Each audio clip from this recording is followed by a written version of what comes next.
The true measure of love is to love without measure. At isa lang po ang nakagawanan, ang ating Panginoon.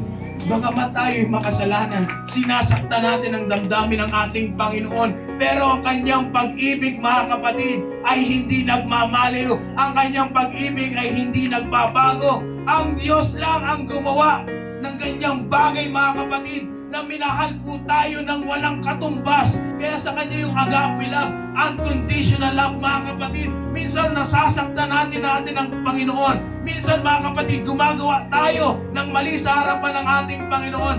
Pero ang Diyos, mga kapatid, hindi siya gumagawa ng mali sa atin. Ang Diyos, hindi po siya gumagawa ng kasamaan sa atin. Ganyan ang pag-ibig ng ating Panginoon na hindi natin naiisip minsan. Ang hirap natin magbigay ng love sa ating Panginoon. Pero ang Lord, mga kapatid, hallelujah, paggising mo lang, may pag-ibig na sa iyo ang ating Panginoon. Ipinoprovide na niya ang iyong pangangailangan, ang hininga mo, ang lakas mo, ang tamang pag-iisip mo. Ibinibigay na sa iyo. Sign of love po yan, mga kapatid. Kaya ang tunay na nakagawa lang nito ay ang ating Panginoon. At gagawin ito ng ating Diyos. Hanggat ikaw, mga kapatid, hallelujah, ay handang lumapit sa ating Panginoon, gagawin ito ng ating Diyos.